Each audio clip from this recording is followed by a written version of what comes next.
संतप्त मानस शांत हूँ, जिनके गुणों के गान में वे वर्धमान महान जिन विचरे हमारे।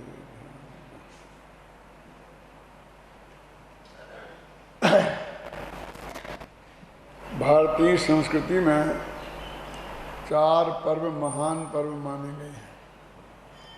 रक्षाबंधन, दशहरा, दीपावली और होली। यदि हम चाहें तो इन्हें 4 वर्णों से आसानी से जोड़ सकते हैं। रक्षाबंधन ब्राह्मणों का पर्व है, दशहरा क्षत्रियों का पर्व है, दीपावली व्यापारियों का पर्व है और होली शूद्रों का पर्व है।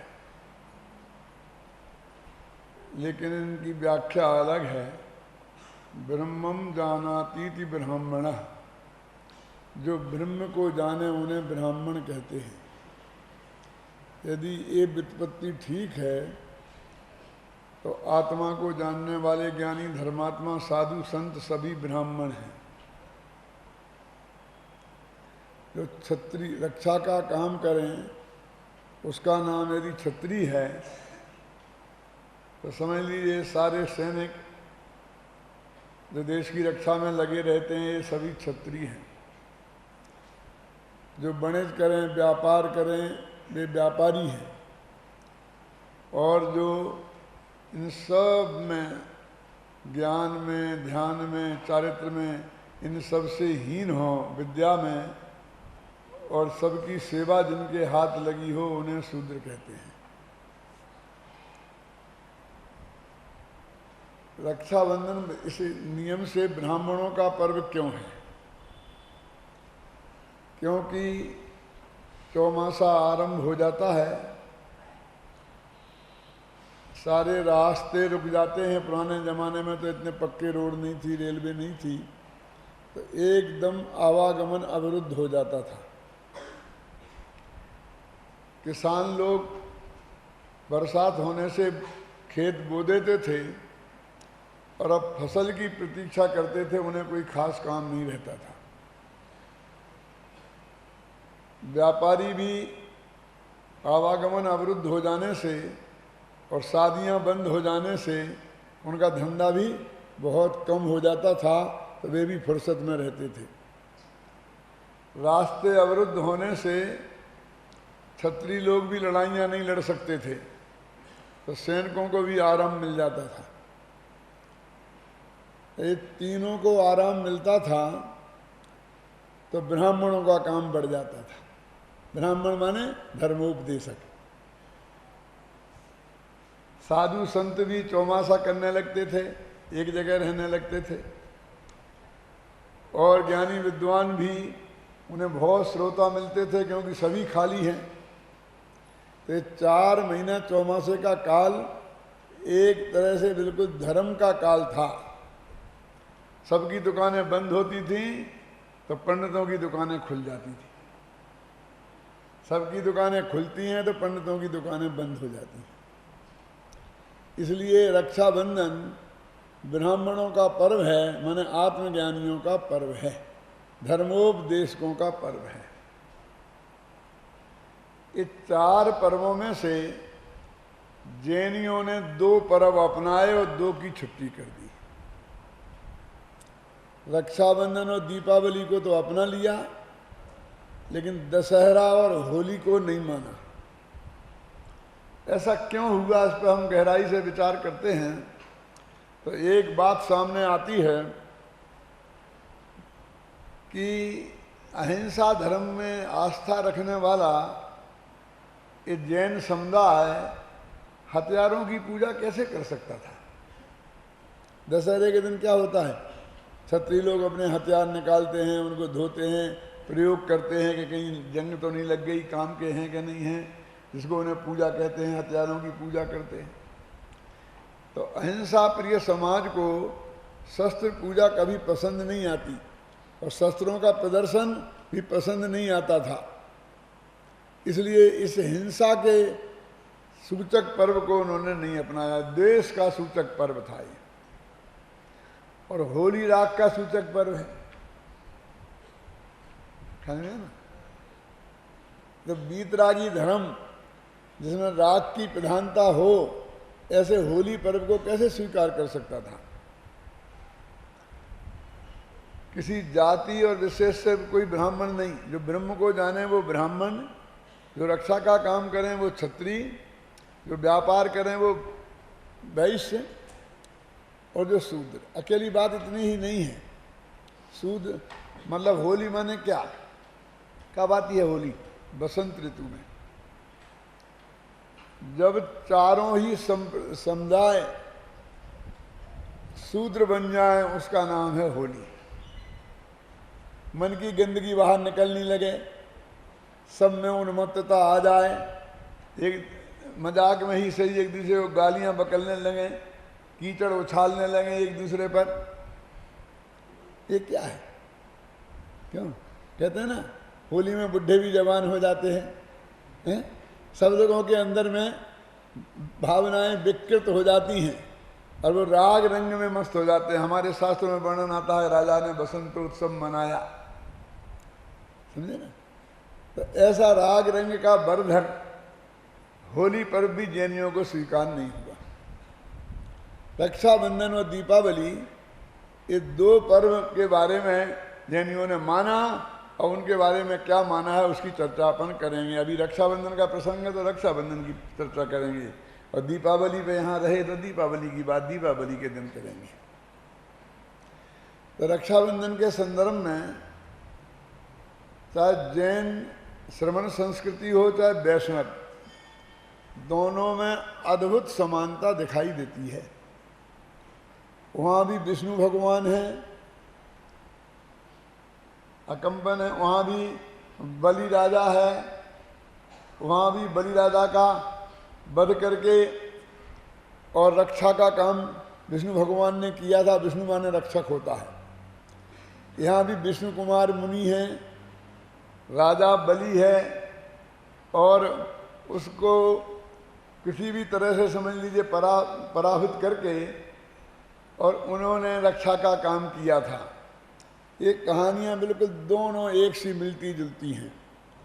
मैं ये नहीं कहना चाहता हूँ कि उन्होंने जैनियों की नकल की कि जैनियों ने उनकी नकल की।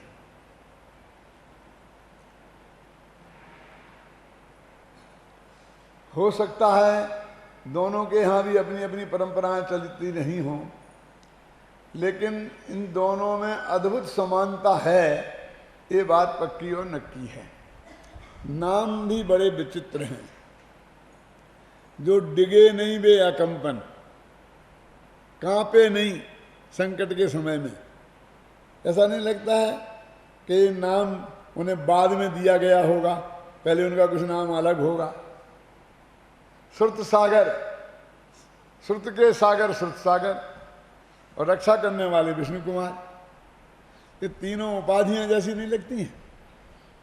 क्यों? सार्थक नाम कहीं ऐसा ज्यादा देखने में आता है क्या? नामों के साथ तो उल्टा होता है। क्यों?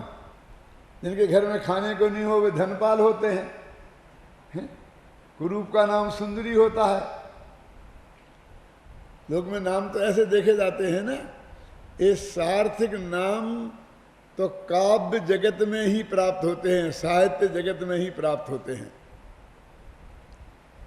जो भी हो, हम इसकी काल्पनिकता, सत्यता, असत्यता पर विचार करने नहीं बैठे, लेकिन हमारे यहाँ जो कथा उपलब्ध है उस कथा के आधार पर हम अपने चिंतन को प्रस्तुत करना चाहते हैं। यद्यपि मैं ये मान के चलता हूँ कि रक्षाबंधन की कहानी से सब लोग भली भांति परिचित हैं, इसलिए उसमें ज़्यादा समय लगाना समझदारी का काम नहीं है। तो भी थोड़ा आकार प्रकार तो बताना ही पड़ेगा। 700 मुनिराजों का एक संघ था, जिसके एक आचार्य थे जिनका नाम था अकम्पन, और उनमें ही ये समझ लीजिए उपाध्याय के पद पर प्रतिष्ठित एक विद्वान थे, साधु थे, जिनका नाम था सुरसागर। जब वो एक नगर में पहुंचे तो उनके दर्शन करने के लिए राजा भी आया, और राजा के जो 4 मंत्री थे वो जैन धर्म से विद्वेष रखने वाले थे। अकंपनाचारी को ये आभास हो गया निमित्त ज्ञान से कि वो आएंगे और कोई बहस महस हुई तो झगड़ा हो सकता है। इसलिए सारे संघ को उनने आदेश दिया कि सब मौन धारण करके आत्म ध्यान में ही मग्न रहेंगे।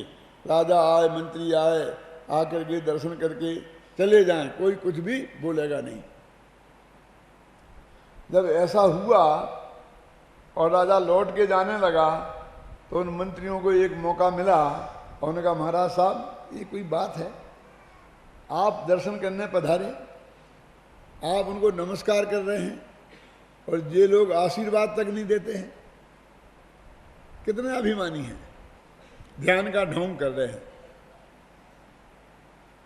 क्या बात सच्ची ये है कि मौनम मूर्खस्य लक्षणम, ये मौन तो मूर्ख का लक्षण है, आता जाता कुछ है नहीं, बोलेंगे तो पोल खुल जाएगी, इसलिए सब चुप रहे हैं। ऐसी बात राजा को कह के भड़कते जा रहे थे और वहाँ से सुरसागर आ रहे थे लौट के नगर से।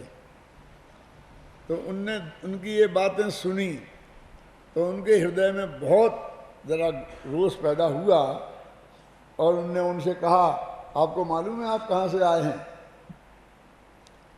तो बोले कि सबको मालूम है कि हम नंगों के दर्शन करके आ रहे हैं।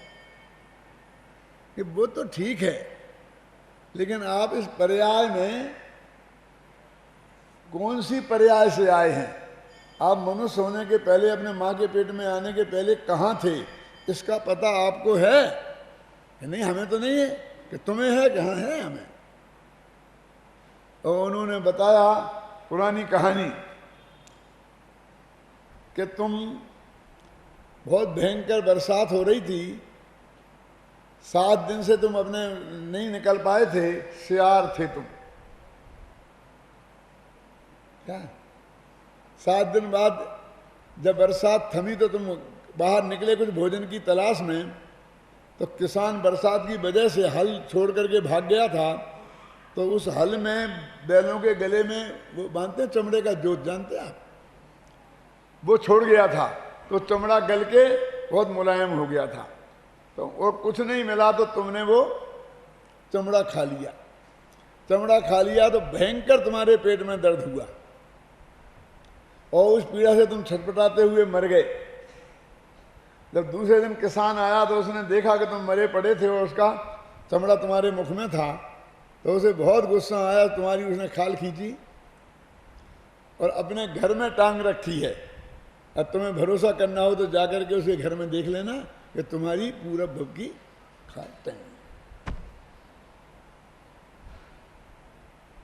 ये सुनकर के वे बहुत अपमानित हुए। नहीं ना, बात तो सच्ची थी। चले गए, राजा के सामने कुछ बोल नहीं सकते थे। पता भी किया तो वो खाल भी टंगी थी उसके घर पे, किसान के घर पे। रात में चारों मंत्रियों ने विचार किया कि अपन बदला लेंगे इनसे। तो उन्होंने, जब सब लोग सोने लग गए तब वहां से वो निकले। यहाँ आचार्य सुरसागर आचार्य कंपन के पास पहुंचे और उन्होंने जाकर के सारी कहानी सुनाई, क्योंकि ये नियम है कि कोई साधु के साथ कैसी घटना घटे तो आचार्य के सामने उसे निवेदन करना पड़ता है। अब वो तो समझते थे कि मैंने ऐसा मुंह तोड़ जवाब दिया है कि आज मेरी बहुत प्रशंसा होगी और सुरसागर के अलावा एक आध उपाधि और मिल जाए, विद्या भारती एक आध उपाधि मुझे और मिल जाए। लेकिन जब उन्होंने ये कहानी सुनाई तो आचार्य कंपन एकदम गंभीर हो गए, कुछ बोले नहीं। उनकी वो गंभीरता देखकर सुरसागर को समझ में नहीं आया, समझ में आ गया कि बहुत बड़ा कोई अपराध मेरे से हो गया है, क्योंकि इतना गंभीर तो मैंने आचार्य श्री को कभी देखा ही नहीं। समझे ना?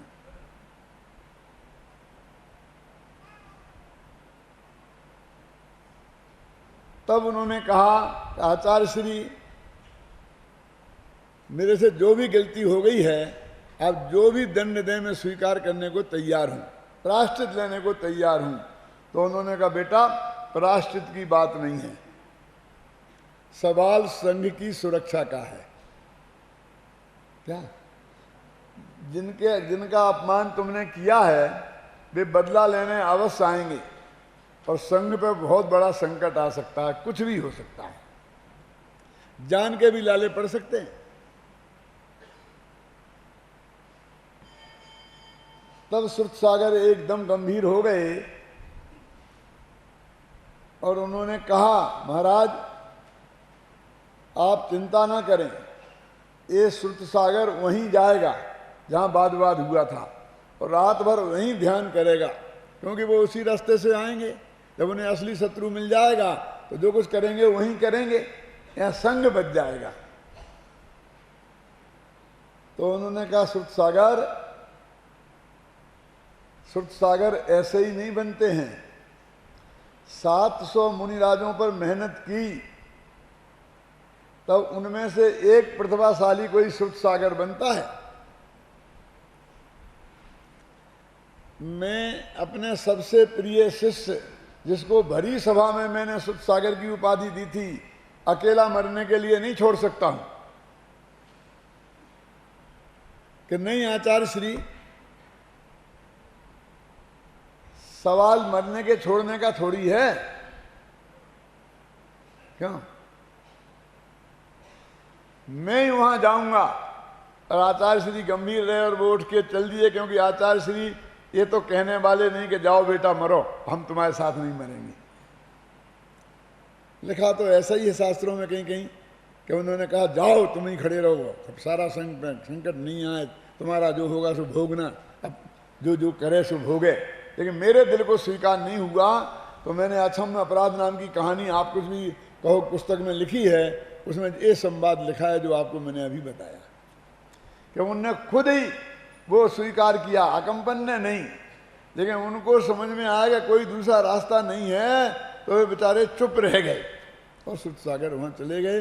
फिर क्या हुआ वो आपको मालूम है। वे आए, उन्होंने तलवारें खींची और फिर वो कीलित हो गए, जो कुछ भी हुआ।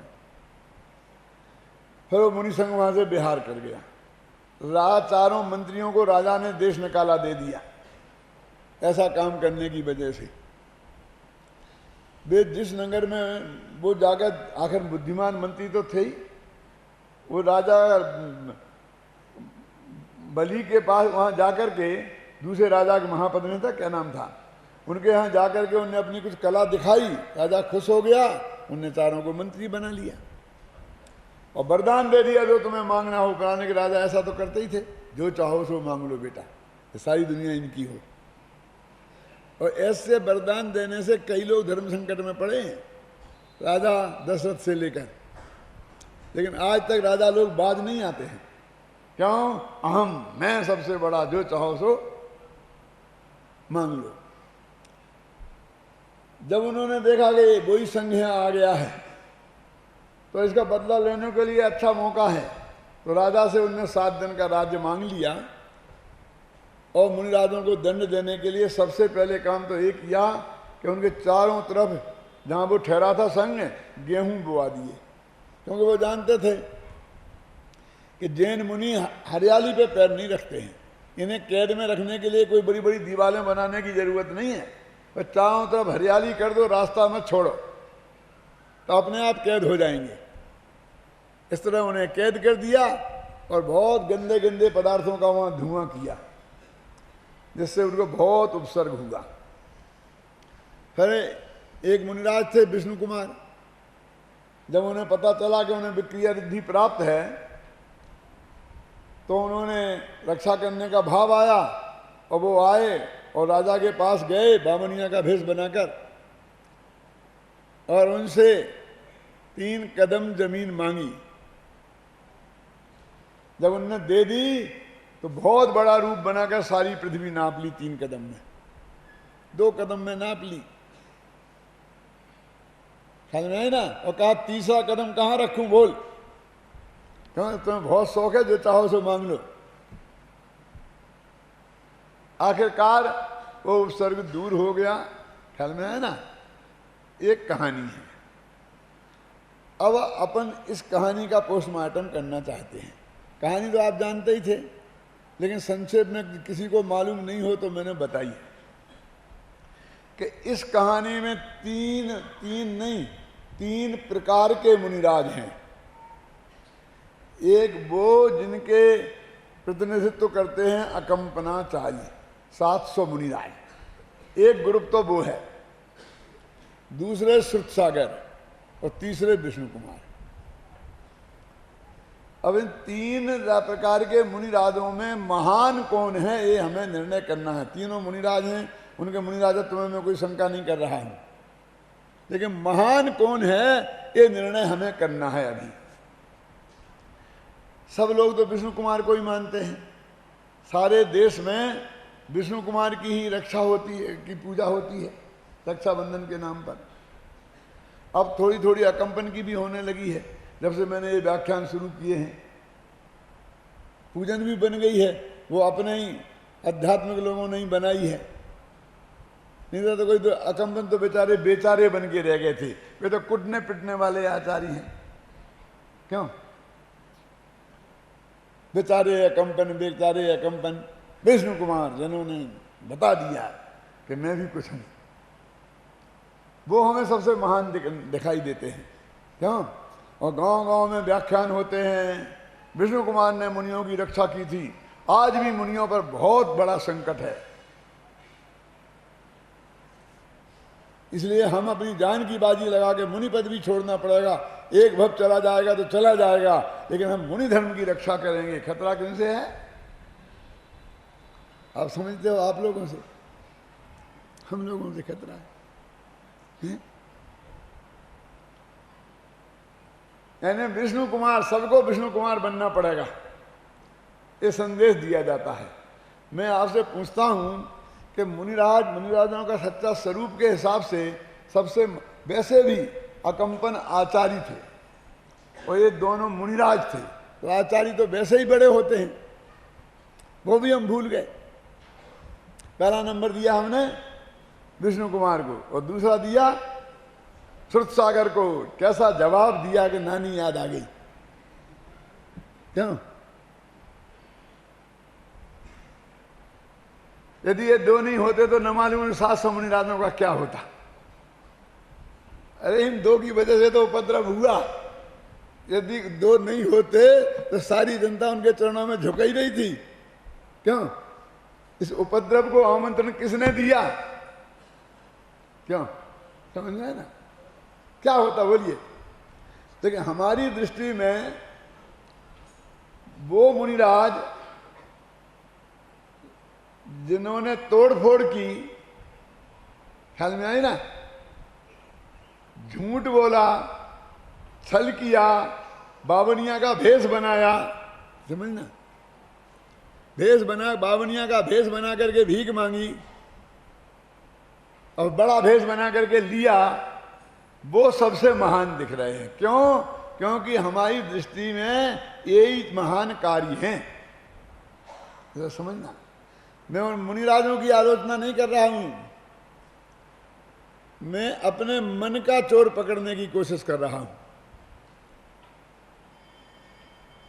क्यों?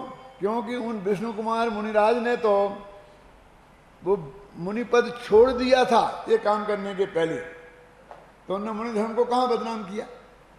वे जानते थे कि मुनि पद में ऐसे काम करना ठीक नहीं है। क्यों? उन्होंने मुनि पद छोड़ दिया ना, और फिर बामनिया का भेष बनाया।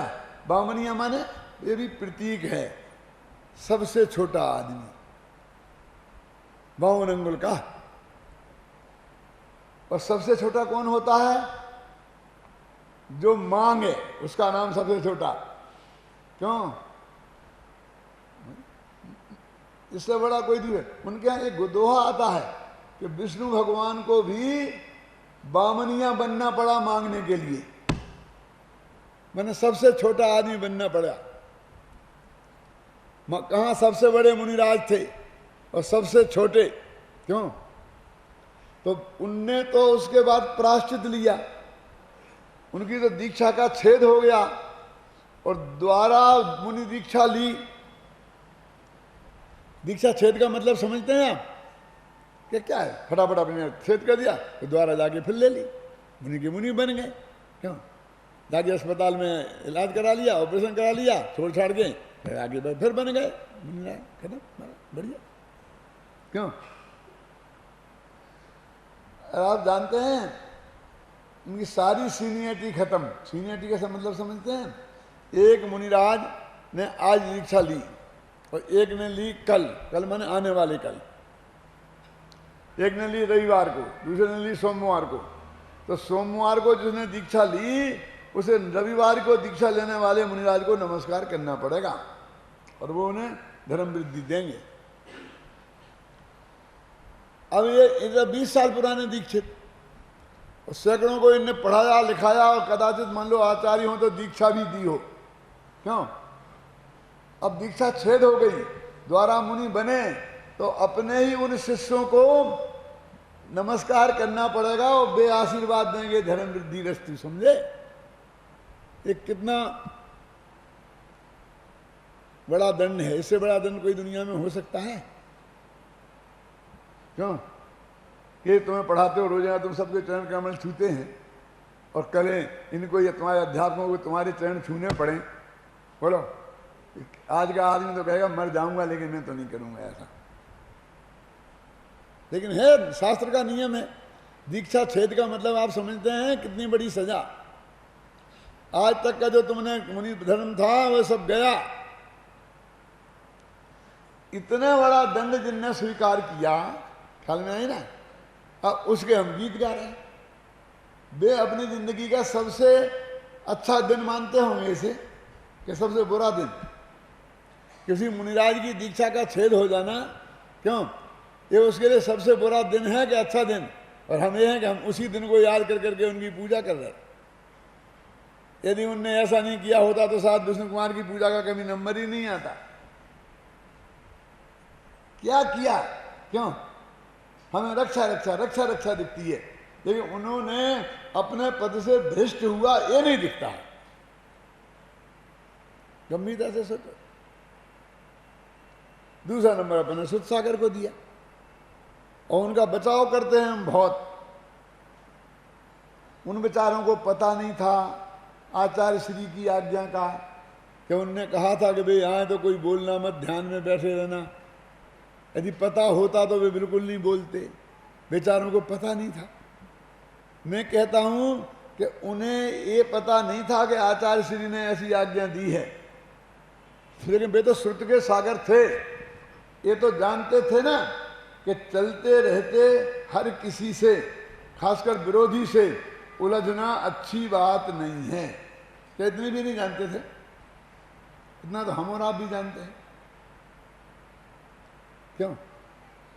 क्या श्रुत के सागर को ये भी समझाना पड़ेगा? उन्हें अपने विवेक से कोई अच्छा निर्णय किया था क्या? छोड़ो विवेक की बात। पता नहीं था। क्यों नहीं था पता? कि साहब एक कल उपस्थित नहीं थे जब उन्होंने बताई थी। क्यों नहीं थे उपस्थित? अनुपस्थित रहना ये तो कोई बहुत बढ़िया काम होगा। किन विद्यार्थियों को इस बात के लिए माफ किया जा सकता था कि कल हम मौजूद नहीं थे इसलिए हमें पता नहीं था कि क्या सूचनाएं दी गई। क्यों? इस वजह से कोई चीज माफ की जा सकती है या की जानी चाहिए? पता नहीं होना भी तो अपराध है। ये क्यों नहीं थे उपस्थित वहां? जब सारा संघ उपस्थित था तो वे कहां गायब हो गए थे? क्यों? मेरे कहने का बचाव का कोई रास्ता नहीं है, लेकिन हम तो निकालते हैं। उपद्रव की जड़ तो उनने पैदा करी वहां से, लेकिन वे हमें महान दिखते हैं। और अकंपनाचारी बेचारे बेचारे पिटते पिटते बचे। कहाँ? वहां जहां सुध सागर के ऊपर उपसर्ग हुआ था, और दूसरे गांव में तो पिटाई शुरू ही हो गई। क्यों? उपसर्ग हो ही गया। जो सबसे महान थे, जो अपना शुद्धोपयोग धर्म ध्यान से चिगे नहीं, जिनने उपसर्ग में कोई भी विकल्प नहीं किया उसको दूर करने का, वे सब रिद्धिधारी थे, वो चाहते तो वो भी कुछ भी कर सकते थे। ऐसा थोड़ी कि विष्णु कुमारी सब कुछ थे, उनमें कोई ऐसा नहीं था। मुनिराजों की महानता काय में है? बात बात करने में, तोड़फोड़ करने में, कि आत्मा के ध्यान करने में। लेकिन हमने नंबर दिया तोड़ फोड़ में और बात बात करने वालों को। इसका हमारी दृष्टि में वो महान है। क्यों? क्योंकि हम उसी रुचि के हैं ना, हम उनकी आलोचना नहीं कर रहे हैं। विष्णु कुमार ने बेचारों की दीक्षा भंग हो गई और उन्होंने द्वारा दीक्षा ली। सुरसागर ने प्रायश्चित लिया। समझ में आई ना? जिन कामों के लिए उन्हें प्रायश्चित दिया गया आचार्य द्वारा और दीक्षा छेद हुई, उन कामों के लिए हम उन्हें पुरस्कृत कर रहे हैं। उस वजह से हम उनकी पूजा कर रहे हैं। क्यों? हमारी वृत्ति देखो, क्या हम क्या है? ये सवाल उन पर नहीं है, सवाल अपनी ये समझ पर है। अपना समंत भद्राचार्य, अरे क्या समंत भद्राचार्य का क्या पता तुम्हें? जो ऐसा डंके की चोट बोलते थे, बाधार्थी विचराम में हम जन्नर पते साद्रूढ़ विक्रीडतम, मैं शेर के समान बात के लिए विचरण करता हूं। ऐसे गजब के थे समंत भद्र महाराज, और उन्हें पिंडी तोड़ फोड़ कर दी थी। क्या मालूम है कहानी? वो क्यों नहीं मालूम होगी? क्यों? वो तो हमारी महिमा की कहानी है। उन्हें भस्मक व्याधि हो गई, इतनी जो भी खाएं सो सब भस्म होने लग जाए, तो उन्होंने कहा मैं समाधि में ले लूंगा। आचार्य देव से कहा कि नहीं समंत भद्र, तुमसे बहुत काम होना है, तुम कुछ करो उपाय और बाद में दीक्षा लेना। उनकी भी दीक्षा छेद हो गई और जाकर के एक शिवालय में प्रसाद चढ़ाया जाता था। क्यों? सुना क्या? नहीं सुना? तो वहां जाकर कहा कि तुम प्रसाद चढ़ाते हो और खुद खा जाते हो, भगवान को क्यों नहीं खिलाते? शिवपिंडी को क्यों नहीं खिलाते? कोई खिला सकता क्या उन्हें? मैं खिला सकता, अंदर किवाड़ बंद करके खिलाऊंगा। लो, और जितना आए आराम से खा जाते कि खिला दिया, और लाओ और लाओ और लाओ। धीरे धीरे बीमारी समत हो गई, वो खाना बचने लगा। तो कहा भाई अब ये बच क्यों रहा है? उन्होंने कहा भगवान तृप्त हो गए, बहुत दिनों से भूखे थे। आखिरकार शंका हो गई तो छुप के देखा गया तो मालूम पड़ा कि ये तो उन पे पैर रख कर खा रहे हैं आराम से। राजा के दरबार में पेश किया गया। मैं आप लोगों से पूछता हूँ, जरा मैं पागल टाइप का आदमी हूँ, आपको अटपटा लगेगा कि राजा ने उनसे ये कहा कि बस तुमने बहुत बड़ा अपराध किया है, पर तुम्हें सिर्फ इतनी सजा है कि तुम अब उस शिवपिंडी को नमस्कार करो। क्यों? मैं आपसे पूछता हूं कि आप राजा होते और आपके धर्म के साथ ऐसा खिलवाड़ किया होता, क्यों? तो आप इतना ही दंड देते? उसकी मजाक उड़ाते, उसकी हंसी करते हैं। तो कितना महान था वो, ख्याल सोचना, अपराध कितना महान गजब का था ना? उसने इतनी सी सजा दी, उस पर भी तुमने उसकी पिंडी की तोड़ फोड़ कर दी। कैसा स्तोत्र बनाया और वो पिंडी फट गई, वो चंद्रप्रभु भगवान की मूर्ति निकल आई, तो पिंडी की तोड़ी फोड़ हुई ना। मंत्र तंत्र से की कि हाथ से करी, कैसे करी, इसे क्या फर्क पड़ता है? अरे हमें अपना दोष दिखता ही नहीं है, मेरे कहने का मतलब है। और हम उसकी वजह से महान, तो हमारे समंत भद्र महान हो गए। अरे ये वो समंत भद्र कहाँ हैं? वो तो दीक्षा छेद जिनकी हो गई, वो तो एक साधारण से ग्रस्त हैं, समझना। और जिन्होंने झूठ बोला, चोरी की, है ना, वो खाया, समझ में। अब हम चोरी को, झूठ को पुरस्कृत कर रहे हैं, क्योंकि चोर है ना, घबराना नहीं। झूठ बोलते हैं ना दिन रात, उसी की कमाई करते हैं ना, तो हमको झूठे ही अच्छे पसंद आते हैं। जिसके लिए उनको दीक्षा द्वारा लेने पड़ी, मुनि पद छोड़ना पड़ा, वो उनकी क्वालिटी है। जब भी समंत भद्र का नाम आएगा तो दो क्वालिटी, कौन कौन सी?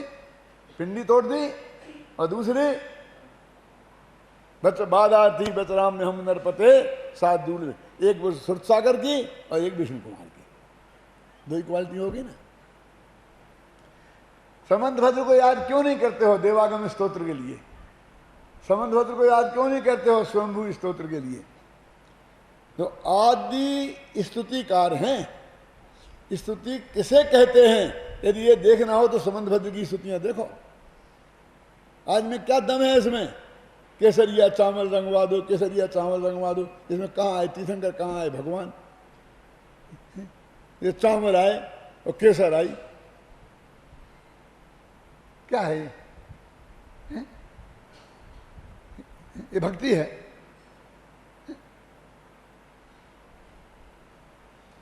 देवागम न भोयाने चामरादि विभूतिया माया विश्व विदर्शनते नातस्तमसिनो महान। वो भक्ति तो वो है। क्यों? कथनचित्ते सदैवेष्टम कथनचित असदैव तत्। वो भक्ति है, सारा न्याय शास्त्र जिसके आधार पर खड़ा हो गया। भगवान के स्वरूप का प्रतिपादन, उनके सिद्धांतों का प्रतिपादन, भक्ति तो वो है। क्या ये भक्ति का कार्यक्रम आजकल कैसा होता है? भक्ति में भी स्पीकर चाहिए, नाचने वाले चाहिए, ढोलक चाहिए, तब इसकी भक्ति होती है, नहीं तो भक्ति नहीं हो सकती है। समंतभद्र ने कौन सा ढोलक बजाया होगा?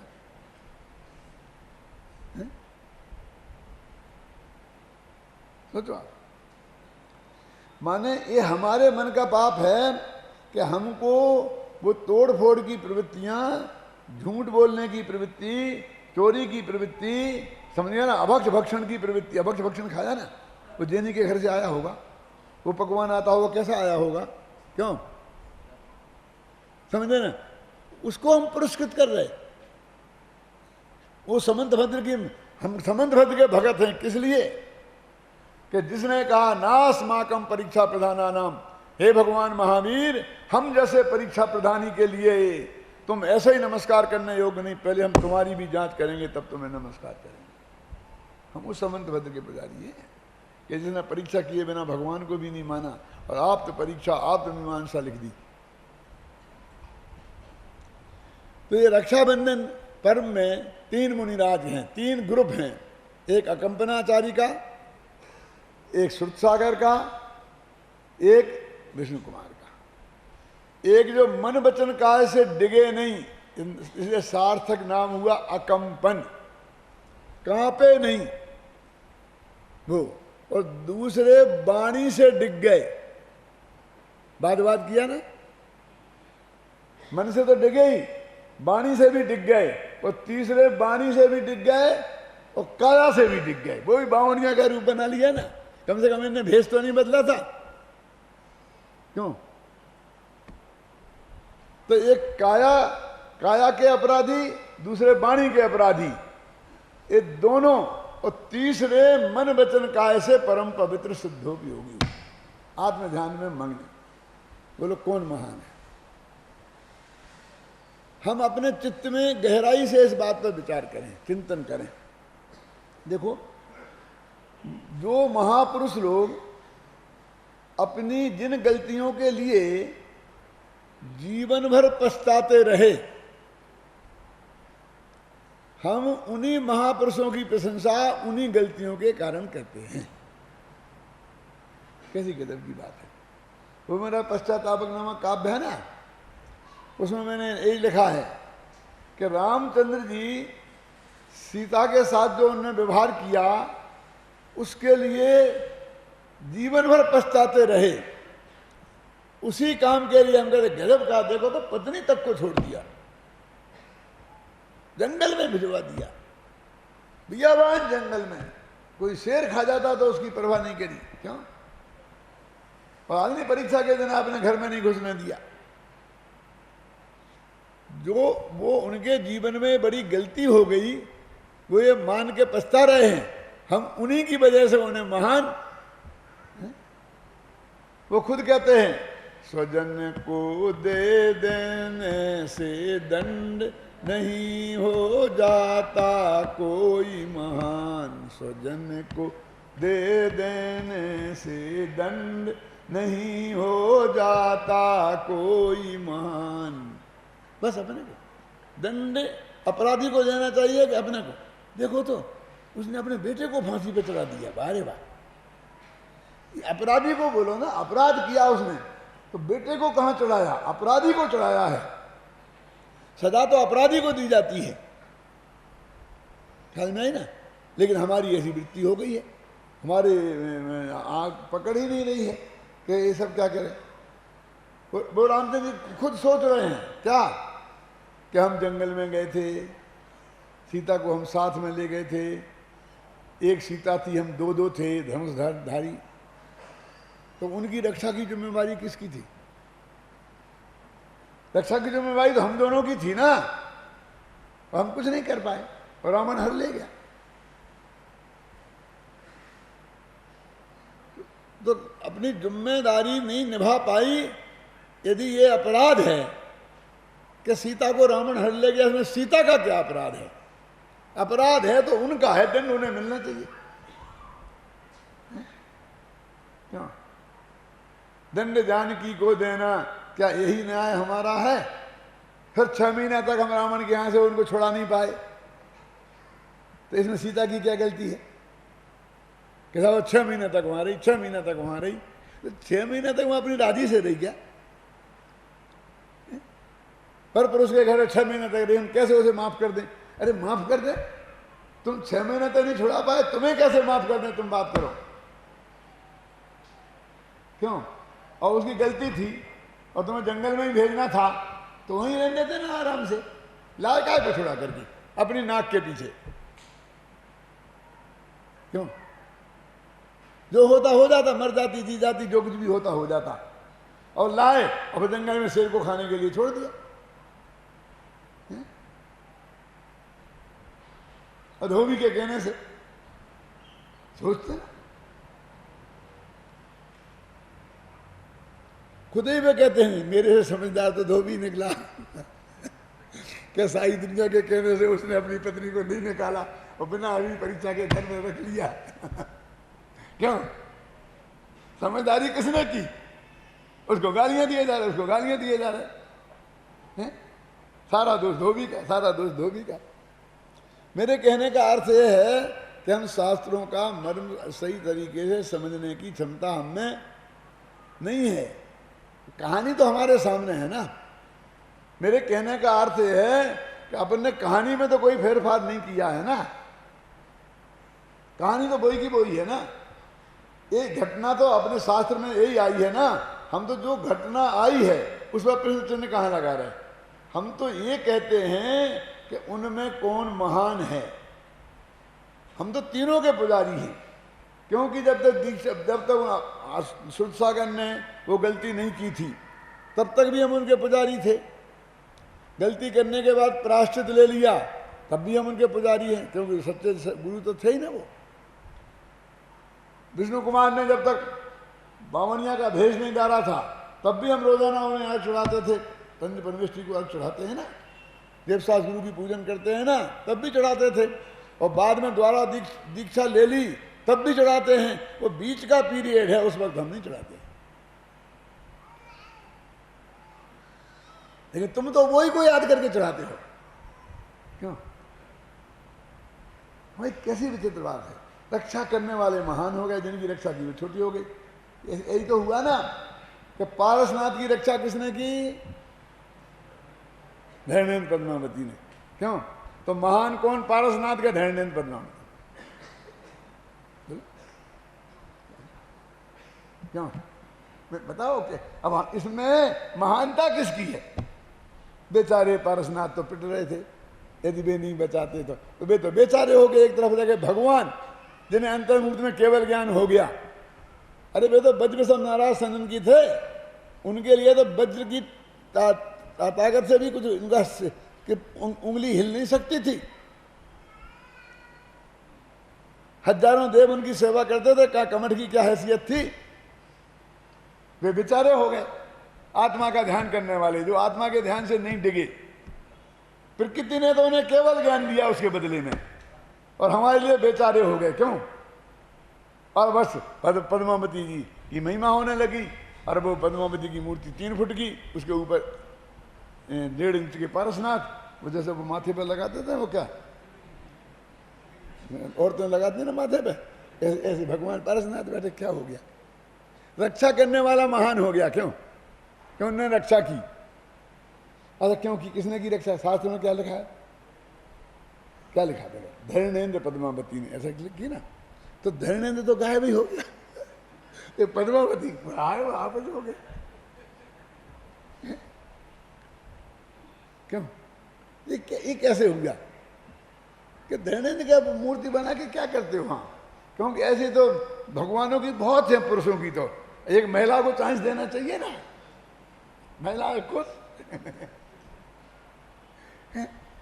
अरे धरणेन्द्र पद्मावती, तो धरणेन्द्र ने की रक्षा, तो पद्मावती तो उनकी पत्नी जी साथ में हो गई ही ना, इसमें क्या है?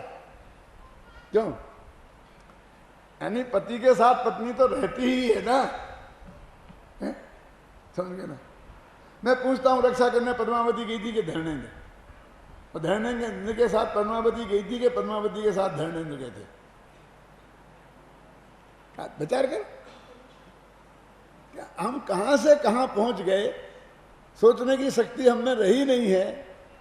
अरे जिसकी उनने परम पूज्य मान के, मैं धरणेन्द्र पद्मावती की निंदा नहीं करना चाहता, क्योंकि उन्होंने तो उनको परम पूज्य मान के उनको उपसर्ग दूर करने का भाव किया। उनने क्या गलती की? मैं तो हम अपनी समझदारी को कोस रहा हूं कि हमने भक्तों ने ये किया, शायद उनको भी पसंद नहीं होता। क्यों साहब?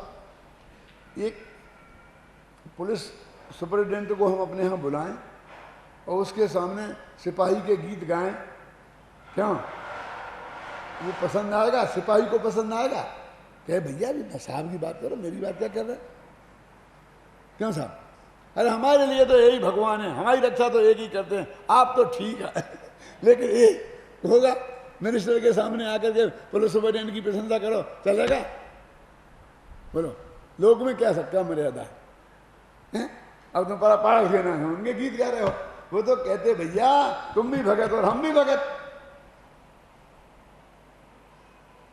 पारसनाथ को केवल ज्ञान हो गया, उनकी पूजा करो, उनकी भक्ति करो, हम भी तुम्हारे साथ करेंगे। गलती कोई धरणेन्द्र की थोड़ी है, पद्मावती की थोड़ी है। क्यों? गलती तो हमारी समझ की है कि हमारे समझ में हमारा दिवाला निकल गया है, हम सोचते ही नहीं हैं और इसमें विवाद करते हैं। उसने क्या किया? एक किया, एक प्रमाण पेश करते हैं, शास्त्र में लिखा है। अरे घटना घटी तो शास्त्र में लिखी होगी ना, क्यों? और उसके बाद ये प्रशंसा भी की होगी, कौन कहते जितनी योग्य है जिसके, समझे ना, प्रशंसा भी की होगी ना। लेकिन बाद में ये भी कि पार्श्वनाथ तो अपने में सुरक्षित थे। क्यों जी? मैं आपसे पूछता हूं, यदि धरणेन्द्र पद्मावती नहीं आते तो न मालूम क्या हो जाता, क्या हो जाता? उन्हें केवल ज्ञान नहीं होता, पिट जाते, सिर फूट जाता, खून निकलता, हड्डी खराब हो जाती, क्या हो जाता? अब बताओ तो। अरे जो हुआ वही होना था, केवल ज्ञान। उसके उपसर्ग के कारण कोई केवल ज्ञान हुआ नहीं और उपसर्ग निवारण के कारण भी केवल ज्ञान नहीं हुआ। इसलिए एक श्वेतांबर आचार्य ने तो बहुत स्पष्ट शब्दों में लिखा, कमठे धरणेन्द्रे च सूचितम कर्म कुर्वती प्रभोस्तुल्या मनोवृत्ति पार्श्वनाथा न वेस्तुते। क्या लिखा? कमठे धरणेन्द्रे च, वहां पद्मावती का नाम नहीं लिया, इतनी तो श्वेतांबरों में है। कमठ ने अवसर किया और धरणेन्द्र ने निवारण किया। उसने अपने कसाई के योग्य कार्य किया और उसने अपने भक्ति के योग्य कार्य किया। लेकिन हे पारसनाथ भगवान, तुम कमठ से नाराज नहीं हुए और पारसनाथ से, उससे धरणेन्द्र से खुश नहीं हुए, इसलिए मैं तुम्हें नमस्कार करता हूं। यदि तुम धरणेन्द्र से खुश हो जाते और कमठ से नाराज हो जाते तो कम से कम मैं तुम्हें नमस्कार नहीं करता। क्या कह रहे हो? क्यों? इसमें हमें तुम्हें फर्क क्या रहा? फिर जो हमें अनुकूलता बताता है उससे हम राग करते हैं, जो प्रतिकूलता बताता है वो द्वेष करते हैं। हम तो उस वीतरागता के पुजारी हैं कि जो न अनुकूलता बताने पर न प्रतिकूलता पर, ख्याल में है ना, वस्तुतः हम तो उस वितरागता के पुजारी हैं। तो हमें रक्षाबंधन के दिन ये जरा गंभीरता से विचार करो थोड़ा बस, रक्षाबंधन शब्द का अर्थ क्या है। बहुत बहुत कहानियां कर ली हैं, बहन भाई की रक्षा करे, फलाना फलाने की रक्षा करे, ये करे वो करे। अरे इसका सीधा सच्चा अर्थ है राकेश, रक्षा का भाव भी बंध का कारण है। माने बचा मारने का भाव तो बंध का कारण है ही, रक्षा करने का भाव भी बंध का कारण है। वो पाप बंध का कारण है, ये पुण्य बंध का कारण है, लेकिन बंध का कारण है, बंध के अभाव का कारण नहीं। तो शब्द से ये व्यक्त हो रहा है। क्यों? जिस धर्म में ये कहा हो कि कोई किसी को मार दिला नहीं सकता, कोई किसी की रक्षा नहीं कर सकता, क्यों? कोई किसी का भला बुरा नहीं कर सकता, वहाँ रक्षा के भाव को इतना दम मिलेगा, इतना महान मिलेगा। वो तो ये है कि न रक्षा का हमें पर में हम कर नहीं सकते, इस महान सिद्धांत का ये जैन दर्शन पुजारी है। तो हम गंभीरता से इस कहानी पर विचार करें। और ये आज जिन लोगों के पास ये किताब नहीं है, विद्यार्थियों के पास अथवा हमारे मुमुक्षु भाइयों के पास, उनके लिए ये किताब हमने भेंट कर देने का नक्की किया है। तो शांति जी ने व्यवस्था की है, जिनके पास पहले से हो वे तो नहीं ले जाएं, लेकिन जिनके पास नहीं हो वो सब एक किताब ले जा सकते हैं और शांति से घर पर इसे पढ़ें। ये भी पढ़ें और दीपावली भी पढ़ें। तो दीपावली पर भी हमको सुनाने का मौका नहीं मिला और तुमको सुनाने का मौका नहीं मिलेगा, तो भी इसमें सब बात लिखी है। शांति से अपना स्वाध्याय